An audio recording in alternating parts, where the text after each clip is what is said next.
I thank God for the opportunities that I've had to meet with Christians in many, many places. I quickly tell you that I know that this week is a uniquely difficult time. With the loss of Daisy, it impacts all the Christians, particularly the ones who are here, and the family of Jack Wright. And our sympathies go to them, and we'll be thinking about them not just during this week, but continually. It's also a difficult week because, let's face it, I know that the congregation here at Brawley feels that it's facing unusual and heavy problems. The problems are seen in the number. You're down to just a handful of people. And most of the ones who are here are older ones. And you begin to wonder what's going to happen as those of us who are older pass on. What then? Let me assure you, if misery loves company, maybe it'll help you. That you're not unique in this. There's a mic, I think, up here on the bench. We're going to have some in the cry room that can't hear you. Dear Jack, I'll go get it. Oh.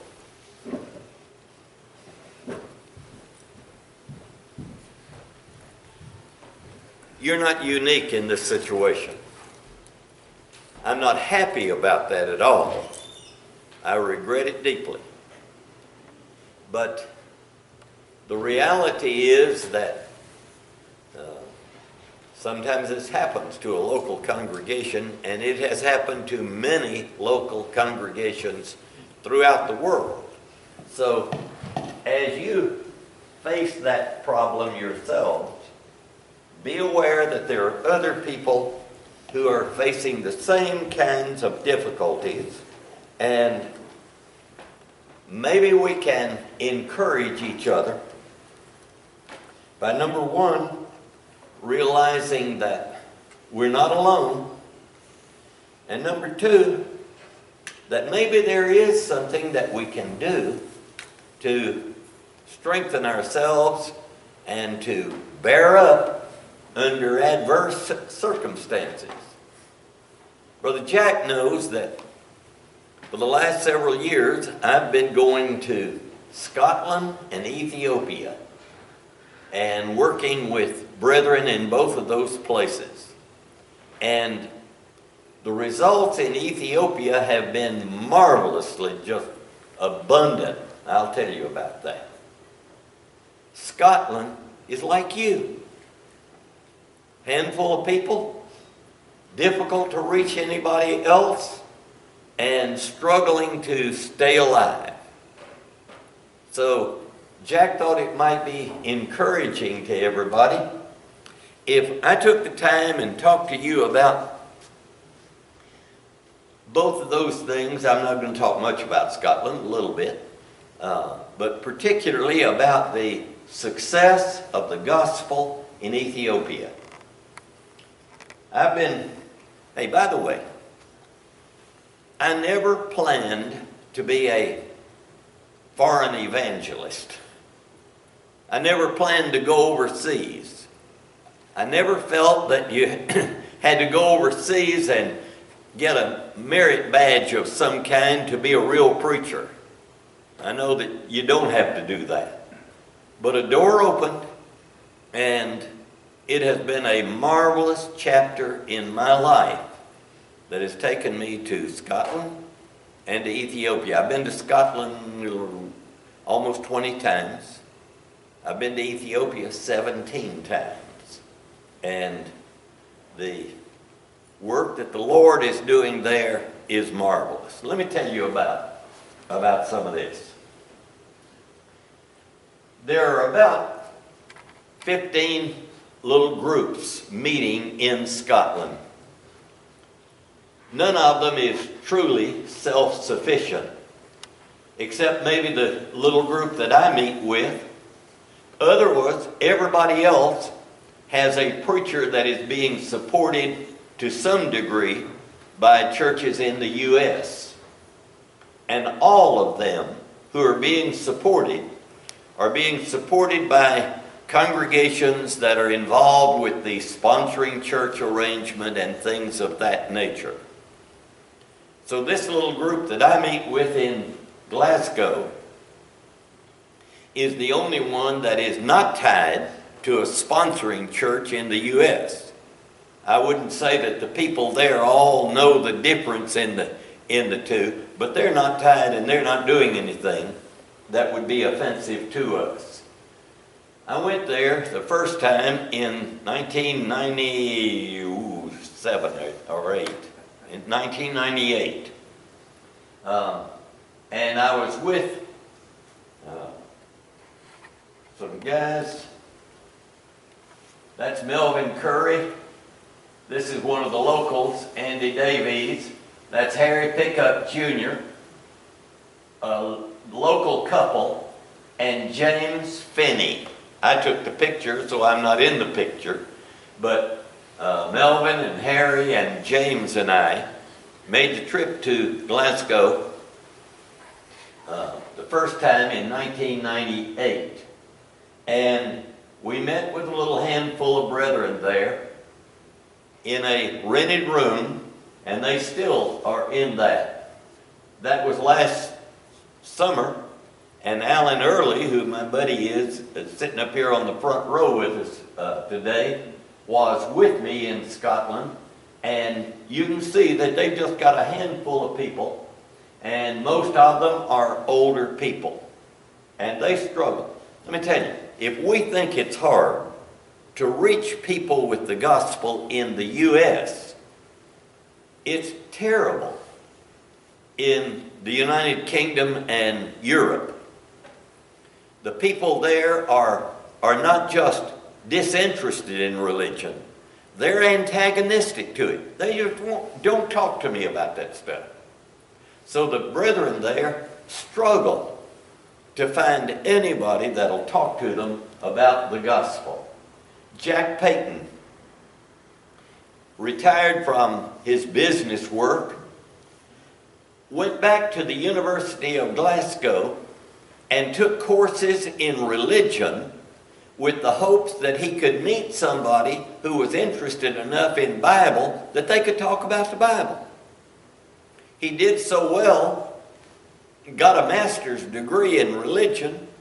They encouraged him to stay and take a doctorate. He started working on the doctorate, and they were using him as a teacher in the religion department at the university.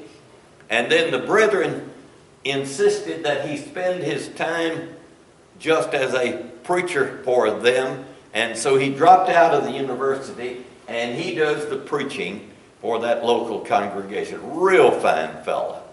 Very solid and very hard working. But they have a difficult time. I try to go there every year just to be there with them for a week or so and be an encouragement to them if I can, and urge them to just keep on keeping on. They baptized a couple of people in the last 3 years, and that's a marvelous step for them. We meet, when I'm over there, frequently in some of the homes. That young couple, that was in 1997, and the little boy now is grown up and he's in college, I think. And the young couple, that's her on the right over here, and they have been able to buy a real nice house because he started out working delivering soft drinks, driving a truck, filling up the local things like a 7-Eleven store and things of that nature, delivering it. Today, he is the general manager for that soft drink company for all of Scotland, and they do $100 million a year in business, and he's the general manager for it. So he's been quite a successful worker. This is him. You can't see him very well in that picture. On Sunday afternoon, we met in a bar. That was wonderful. The hotel let us use the bar area. It had a projector in it, so we could, and they wanted to see about Ethiopia, and so we met there and told them. Unfortunately, there wasn't anybody doing bartending, so we didn't get any of the good stuff while we were there. No, you understand. But we had a great visit there. In 1999, 4 of us, those same 4 that you saw in the pictures there, went to Ethiopia. Harry Pickup, Melvin Curry, James Finney, and I.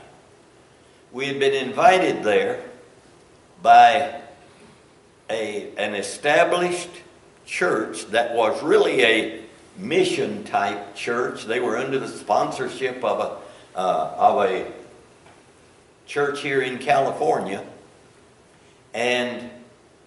but some friends of ours had been to Ethiopia several times, were friends with them, and they encouraged us to go.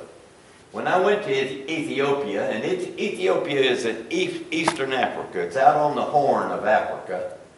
They no longer have access to the sea itself. They're an inland place. We fly into Addis Ababa, which is the capital city, and when I went, I thought all of Ethiopia would look like that. I thought all of it would look like the desert out here in California. And a lot of it does. There are places, I wish you could see these pictures a little bit better, but turn the lights down on it, and that would do it. Hey, thank you. All of it doesn't look like this, but there are parts of Ethiopia that look just like that. And those are native houses, and to keep the animals out, not the lions and the tigers, but the wandering sheep and goats, everything has a fence around it because the domestic animals are loose and are able to come into everything. Those are some of the scenes of that. But that's not all of it. The Rift Valley runs right through Ethiopia, and it's that dry, flat area that I just showed you. On either side of it is hill country. And those hills are very fertile, and if they get rain, and they don't always do it, when they don't get rain, they have a famine. People are literally starving. But in the hill country, it is beautiful country with rich soil. They don't take care of it very well. There's a lot of erosion, as you can see in that. But those are the fields that have been planted, and they grow all kinds of grains as well as some of the vegetables. They're heavy in the grains. And this is a typical scene of people in Ethiopia. That's a native house that's there, and that house is not on fire. They're cooking inside on the dirt floor, and the smoke goes up through the grass roof and goes right out. Those grass roofs will last about 10 or 12 years, and then the grass has to be replaced on it.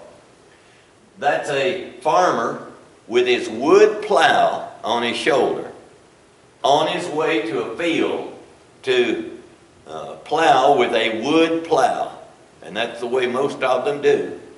And the average land holding, I saw a government report about 5 years ago that said the average land holding by the people in the countryside is a half of a hectare. I didn't know what a hectare was.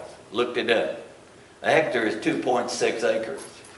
So just over an acre is the average amount that's held. Many of the Christians that have land, not all of them have land, but many of the Christians who have land have like 3/4 of an acre. And that's their house and their farm. And they raise enough on that to sustain themselves. Not a rich country. That's in one of the villages where there's a marketplace. There's little money in the countryside, and everybody barters. They walk into the village, spread their goods on the ground, and swap with somebody else for what they want. That's the common way that they live. That was the taxi. Guess what they call that thing? They called it a chariot. So there's the Ethiopian chariot right there.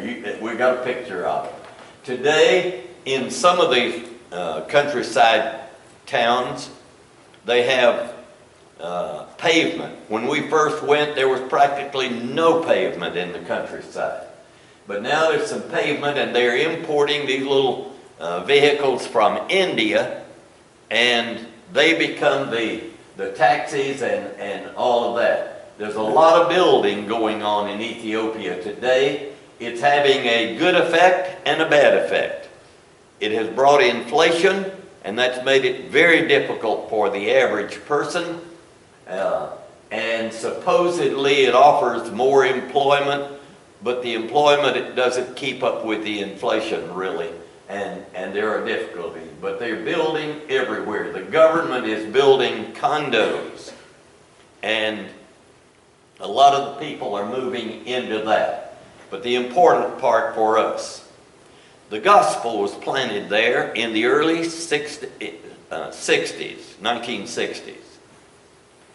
Some of our institutional brethren, to their credit, went to Ethiopia and planted the gospel. And in Addis Ababa, the capital city, there were 2 congregations that formed. One at an area called Mekanisa, and the government would not allow them to have property unless they did community service. They put in a school for the deaf, and it's still there today. And then they went to the countryside, particularly in an area where there's a town named Hosanna. That's a bigger town. And all around that area, villages everywhere, they planted the gospel in a number of villages, probably between 200 and 300 congregations out there. A little bit later, some problems developed between the church at also down in that countryside of Hosanna and Awassa. They had they built a school in Awassa that was also for the deaf. And then a little bit later, across town in Addis Ababa, another congregation started, not because of doctrinal differences, but infighting over the way the money was being used, I think. And a church was started at Brawley. And some friends of ours who are very conservative Christians were going to Ethiopia working with the government. They worshiped with the brethren here at Brawley and formed a good friendship with them. They told them, we don't do the sponsoring church, we don't support your school, but we'd like to help with the people who are preaching the gospel. They're the ones who encouraged us to go to Ethiopia originally. That group went down in the countryside, and they planted the gospel in a number of villages. And when we went there, the ones in the yellow, the Brawley group, had about 52 congregations that were under their umbrella. And I'll show you how the financing was handled. Here's a church building at Brawley, unusual for any of them to have a church building. But they had a church building that was built by money from U.S. that was sent there. And we met with them. In the period from 1960 to 1999, when we went, a 40-year period, there were 2 mission churches in Addis Ababa and no more. And the population there was about 3.5 million people in Addis. Today, the population is over 5 million in Addis Ababa, and there are now 7 new independent congregations in the city.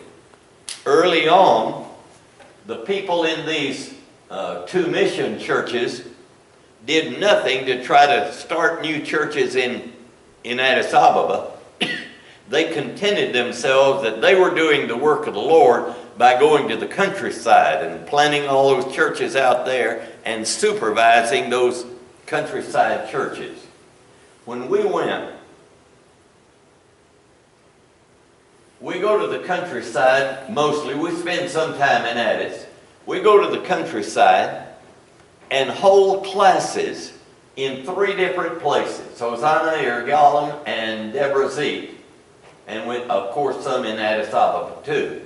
But in the countryside, we bring preachers together and try to teach their preachers, and then let them do the work in Ethiopia. I'm not too good to walk the streets and hand out Bibles and talk to people like that. I've done that in other places. But that's not my best role in Ethiopia. I go and try to work with their teachers and preachers and develop them. In Hosanna, where most of the churches were that were already there and that were under the umbrella of the Brawley congregation, we stay in a hotel out in the countryside. That hotel was built after we started going there, and they don't do a good job of maintenance. I can give you the evidence for it. The hotel is out of operation now. Not used at all. It just fell apart from the inside because there was no maintenance to it. And everything just failed. This is my son Scott, who goes with me every other year. And one of our local preachers at home, Steve Patton, goes with me on the other year. And we're in a class in Hosanna in that building that I showed you. And that's another picture in that same area of a group of the preachers that come there. The man on the front right there, named Marcus, is one of the finest guys you could ever meet, and he was working with the Brawley mission for many years, and planted probably more churches in the countryside than anybody else. A very active guy. Now he's separate from the mission and working independently. In the area of Sadama is further south. The area that most of those churches had been in were up here around Hosanna. In 2006, a brother who lives down here in Sadama had heard of the classes that were being held and the growth of the churches in the Hosanna area, and he wanted to encourage somebody to come to the Sadama area and help them. So he rode a little bus. He walked to the local town. It was a 2.5-hour walk. Then he rode a bus to Awassa.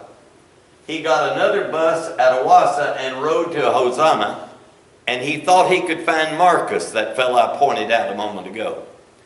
And he couldn't find Marcus.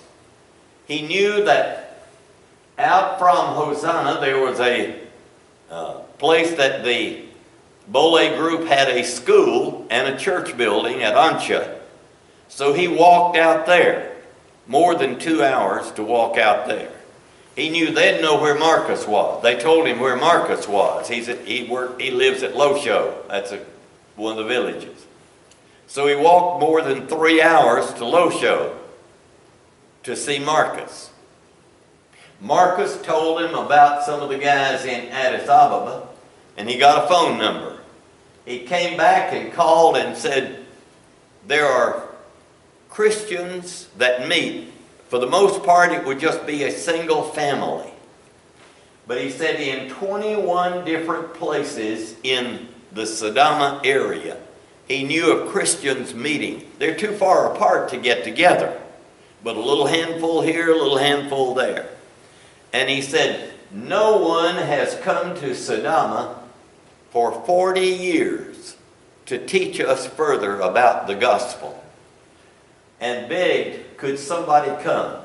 Well, 2 of the men from Addis went down and taught there, and they had 15 preachers, or 15 men, not necessarily preachers, who came into a little town named Irgalem and studied together.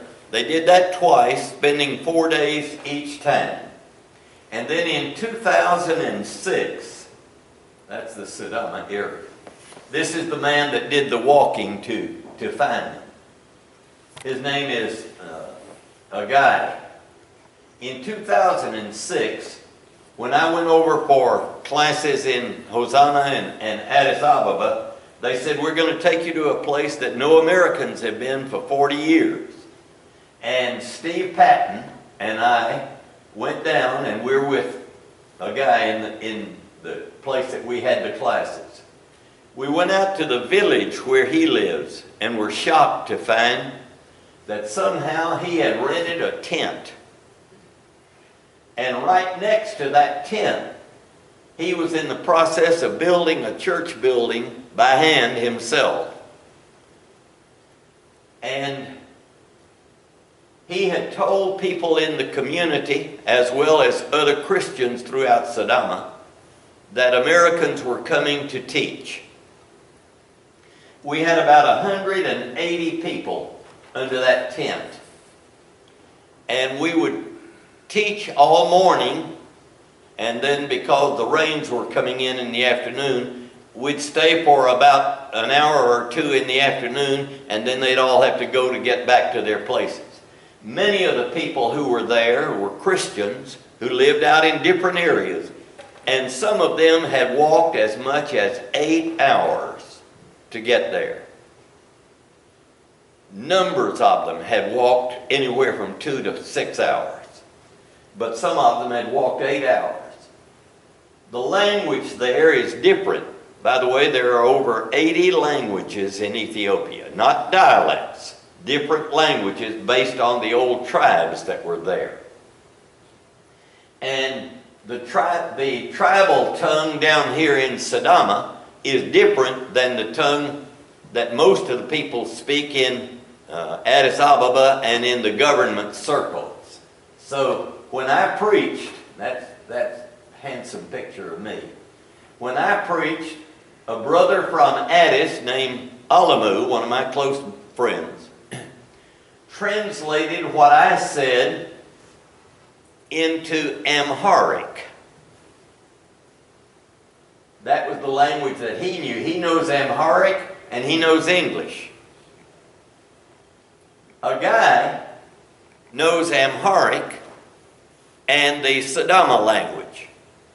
So he would take what Alamu said and translate it into the Sadama area. So I would speak, Alamu would interpret what I said, and then a guy would interpret it and speak it in their native tongue. We did that for 2 days. At the end of the 2 days, we went back to Addis Ababa. We were on our way back there then. We went back to Addis Ababa, and they called the next day and told us that after we left, 14 people were baptized. Most of the people who were there, many of the ones that asked questions were denominational people from the area. And they ask the good questions about one true church and baptism and instrumental music and the things that are commonly the problems with the denominational church. And so the gospel was planted years ago there, and had been left to just do nothing. Now there was a revival of it. The following year, my son was with me, and we went to Sidama area, and we had classes, and we had 27 men come in for those classes. That's Scott teaching in the class. These 3 men had heard about it. They lived much further south in Ethiopia. They walked to Irgalim and came and said, "We are 3 preachers. There are 9 preachers in 7 different congregations in our area, and we have been tied to that first Macanissa mission group." And they had become so disenchanted with that group that a year before they had left that mission group. They said, "We don't want your money. We don't want any ties with you."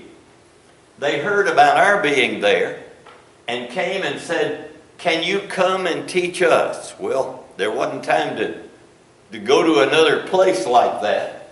But 2 years later, in 2009, when we went back to that area, we had 78 preachers from that area in our classes. There are now 57 congregations in that area, and the gospel continues to grow. This is one of those preachers, Fatama, and he died last year, by the way, since I was there in September. And there is one of the classes in the Sidama area at a government building that is used for teaching purposes and things of that nature. That's the man who did the walking. And the first trip that Steve and I made over there, when we saw the tent and saw that group of people and all of that, he rode back from his village to the place we were staying, had dinner with us, and we were sitting around after dinner, and it had to be interpreted for us, but he was telling us how much he appreciated the fact that we had come to teach. There were tears running down his face. I reached for my camera, and before I could snap the picture, Alamu handed him a napkin, and he dried the tears. But if you look carefully, you can still see the water in his eyes as he was thankful for our bringing the gospel and teaching in that area. Back near Hosanna, in that place that Brawley had a mission school and a church building, and the school auditorium served as the church building there, or vice versa. There was a congregation of about 300 meeting there. And in 2007, the mission group sent word that no one could use that church building unless he was a mission preacher. Well, the church said, "Johannes is our preacher." And Johannes had left the mission. He's being supported independently and doing a wonderful work. They said, "Johannes is our preacher." So they went right on meeting.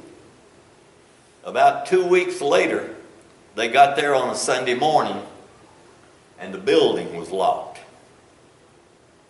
They couldn't get in. They went across the road. That's the building. That's Johannes, the preacher, and his family. A great, great guy. They went across the road to one of the brethren's land, and all of them just sat on the ground and worshiped. We heard about that, and they said, "We can meet on the ground until the rainy season starts. But when the rain starts, we're in trouble. We have never given much attention and very little money to helping somebody with a building. We say, we'll teach you the Word of God, let it do the work. But here was a unique situation. And so some funds were raised to buy the steel for the roof and the stone for the foundation. Then they stand eucalyptus poles up on that foundation and mud daub it with straw and mud mixed, you've heard of that, and make the walls, and they could do the rest of it. When we went back the following year, Steve Patton was with me that next year, we met in that building and we had more than 400 people in the worship that morning. Since that time, they've had to knock out that back wall and extend the building, and they now have 575 people regularly in attendance in that congregation. But by the way, that building was bigger than your building right here, but not a lot bigger. But where you can put 120 Americans, you can put 300 Ethiopians, because they sit just like this. And when they come in, they don't scatter all over the place. They jam right up. They fill up the front row, then the second row, then the third row, wherever it is. I'm amazed at it. What do we do in Ethiopia? We try to teach their teachers and preachers and let them do the work among the Ethiopian people. We do give them some teaching materials that they can grow by. And we give some support for teaching programs. Some of the ones in Addis who are really well taught now make trips to the countryside themselves and teach the people down there. And we supply some of the funds to help them be able to go and do that. And when I say we, I hope you know that it's brethren in different places who have given money to help us with that work. So it covers our expenses going over, the operation of those schools, and leaves some money to try to help some of those in the spreading of the gospel there. There are now more than, actually when I did this PowerPoint, there were more than 300 independent churches. There are now over 325 independent congregations in Ethiopia. Many very able preachers. A number of those churches have 15 to 25 members. But the great majority of them would have between 50 and 150 members. And there are a number of them that will have 200 to 600. One church that I've never even been to regularly has 650 members. I've never even been to that. I tried to explain to them the difference in the way the gospel work is financed. I'll not drag you through all of this, but quickly let me say, 1 Corinthians 9, Paul said he supported himself by the working with his hands. Philippians 4, no church except Philippi was sending to him. So sometimes it's a matter of one church sending to help a preacher. Sometimes multiple churches. 2 Corinthians 11, Paul said, I robbed other churches, plural, taking wages of them that I should not be a burden to you. And I tried to explain that's the biblical way. But in every case, the funds were sent to the preacher who was the needy man.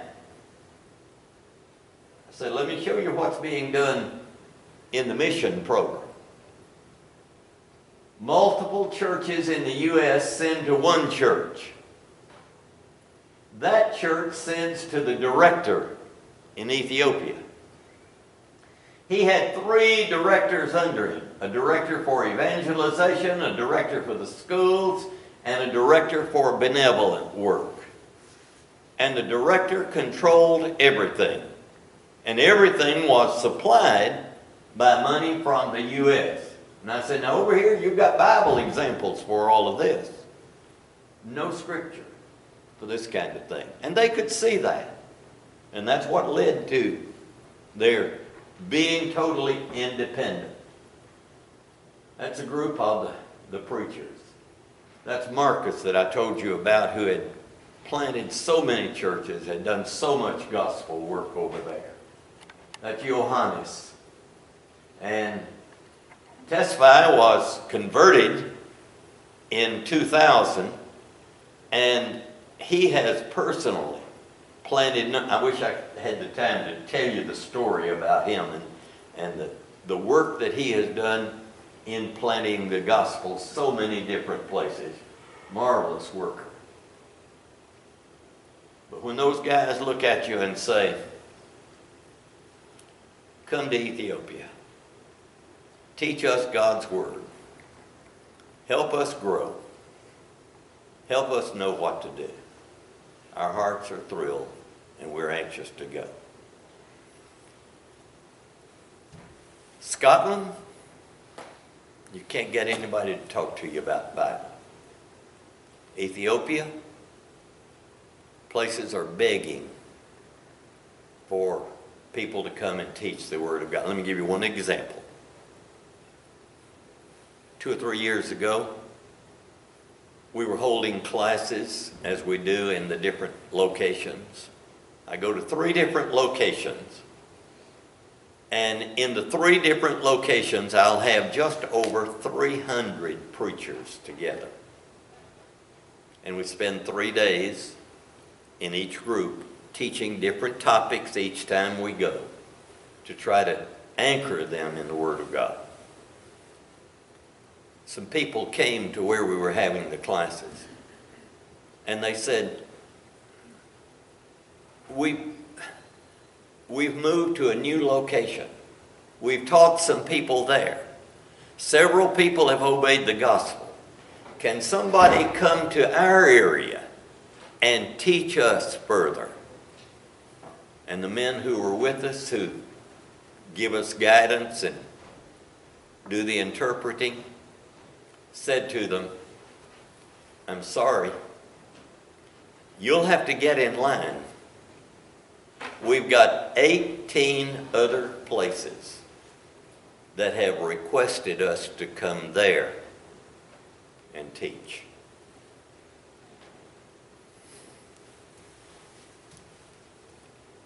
Can you see why an old preacher is thrilled to be a part in that kind of thing?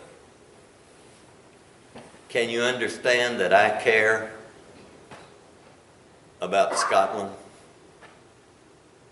And I'm happy to be able to make a trip there and spend time with a group of brethren that's no larger than the number that are right here, right now, to try to encourage them and say to them, not only hold on, but reach out.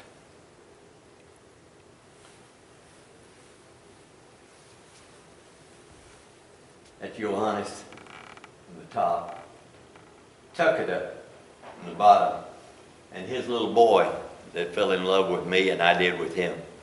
His name is Benjamin.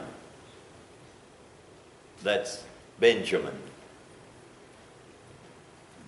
Do I have time to do a little more, Jack? Do I have to quit? Time to quit? Go ahead for 4. All right. Let me do something quick. Oh, my, I can't do it quick. That's Damaka. I can't tell you how much work that guy does. All right, I just can't. Don't have the time. And Joseph, who had been a Muslim, was converted, was disowned by his parents. He ended up in a school the government was running for teaching assistants in medicine, not to be a doctor, but just a helper in a clinic. Some of the other preachers were sharing their meager sums with him to keep him alive. His parents disowned him, but he kept going back to his parents, and in his words, showing them love. A couple of years ago, I met these two sisters of his who had just been baptized. And they had told him, "We want your God to be our God."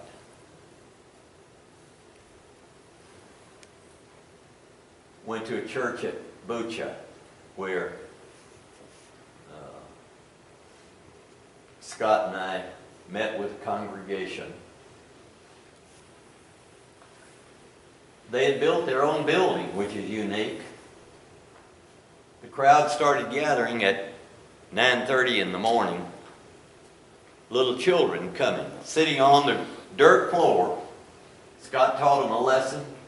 Then we had services, and the crowd continued to grow. We had almost 300 people there in total. See how close they can sit together? And all those children up here are sitting on the ground. Many of them had been there from 9:30, and we went till almost 1 o'clock. And they sat on the ground, and they didn't have to get out and go for a drink of water. They didn't have to get up and go to the bathroom.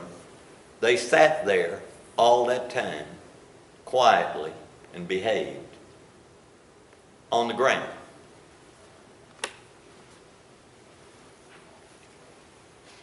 Here's the communion tray being passed. They just had one tray, and there were over 250 people communing, and they carry it individually to the people. They don't pass it the tray down the aisle. They don't turn it loose. One man carries it, and another man follows him with a little basket, and after you drink out of that plastic cup, you drop your cup in that basket. When that basket gets kind of full, he takes it back over, and they refill those cups.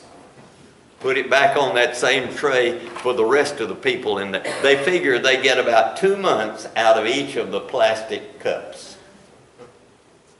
We have it tough in our country, don't we? Here they are refilling the cups to serve the rest of the people. Jeremias, that's Ethiopian for Jeremiah. Jeremias is the preacher there. This is the inside of his house, and that's the ceiling of it. The way they pull those things together, it's beautiful. It's like looking up in the bottom of a basket. It is beautifully done. And here they are having lunch afterwards.